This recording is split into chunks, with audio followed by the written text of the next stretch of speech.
JRS Express Corporation, the living proof that the Filipino can do it. JRS Express is the undisputed leader in the next-day door-to-door delivery service. Kasunod ng pagsikat ng anime, ang iba't ibang impluwensya ng kultura ng Hapon. Ngayon, humahataw naman ang costume play o cosplay. Samahan si Akiko Thompson pasukin ang makulay na mundo ng cosplay kung saan kalabaw lang daw ang tumatanda.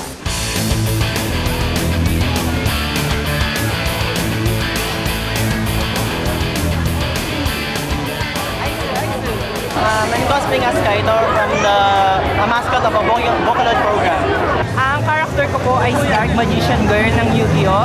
Siya po ay isang apprentice ni Dark Magician at yun po rin po ang card ni Yu-Gi-Oh! Pa-cute siya, pa-cute din ako. Katulad ko, maganda rin siya, maganda rin ako. Si Yoko Ritona, bali po ang ano po niya, ang trabaho po niya sa anime is maging sniper gunner po. Sexy ako, sexy din siya, di ba? Ang character ko naman si Ash Crimson from King of Fighters. Gusto ko martial arts, saka yung mga pagkalambot niya.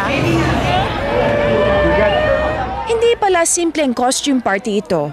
Cosplay daw ang tawag dito. Cosplay po, siya po yung magsusuot kayo ng costume, tapos mag-act out po kayo ng character. Parang nasa loob kayo ng pelikula o ano. Halos lahat po pino-cosplay. Minsan mga anime tsaka manga kasi galing po sa Japan siya. Kaya lang ngayon pati yung mga video games, mga movies, mga comic books. Performance art daw ang cosplay. Dito kailangan gayang-gaya ng naka-costume ang iniidolong character.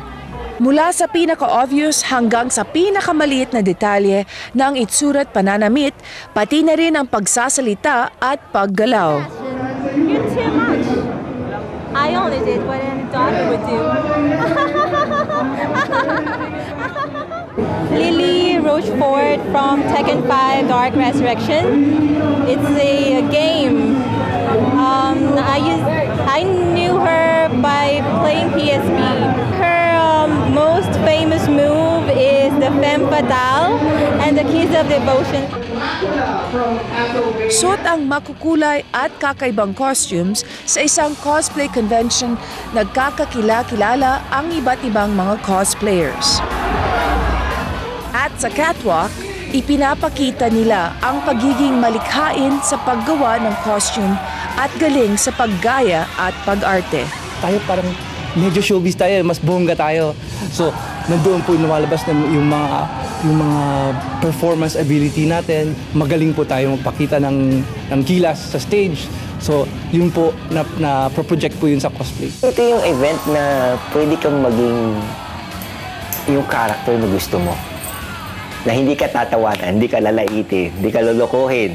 No, kasi pare-pareho kayong naka-costume. Oo. So, I think this is that time na nagagawa nila yung gusto nila. Hindi lang naman mga bata eh. Although, ang alam ko ako ang oldest.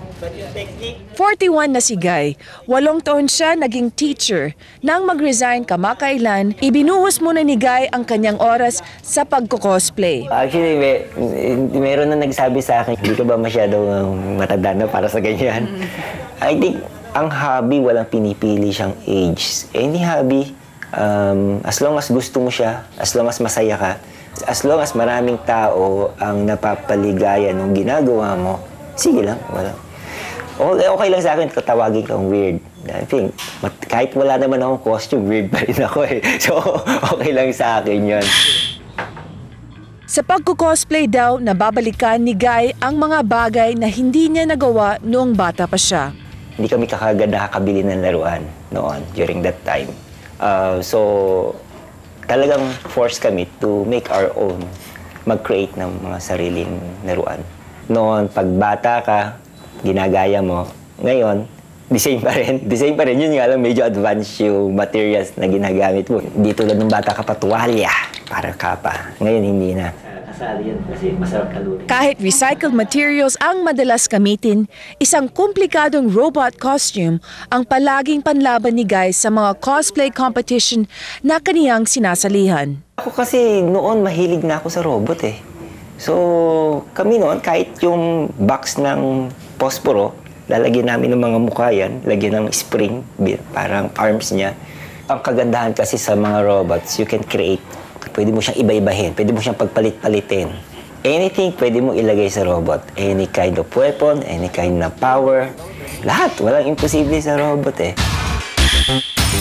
Kopyang-kopya ang mga detalye ng costume at parang totoong robot kung kumilos. Palaging nananalo si Guy. Medyo may pagka-competitive ako eh. Parang gusto ko napapaiba, gusto ko may dating. Paglabas ko ng dressing room, mapapaa yung mga tao, parang gano'n. Gusto lang makita sa cosplay, mga ganyan. Sulit daw ang kanyang pagod at hirap pag nakita niya na natutuwa ang ibang tao sa kaniyang mga nagawa. Ibang-iba daw ang pakiramdam niya habang suot ang costume. Pag nandun ka na sa loob ng costume, parang iba na eh. Parang aside sa init at pawis na mararamdaman mo sa loob, parang character lumalabas ng natural sa'yo eh. Feeling mo parang ikaw yung character na yon. Nung sinuot ko yon, parang bang natural sa akin yung gumalaw ng parang robot ba? Parang robot magsalita. Tapos yung even pagkilos ng ano mo, ng head mo, lilingin ka. Parang it comes out naturally eh. Iba't ibang costume, iba't iba rin ang dahilan ng pagko-cosplay. It's actually an outlet for me because I get too tired at work and sometimes I need to release the stress. If I'm not cosplaying at work, I'm an ordinary nurse.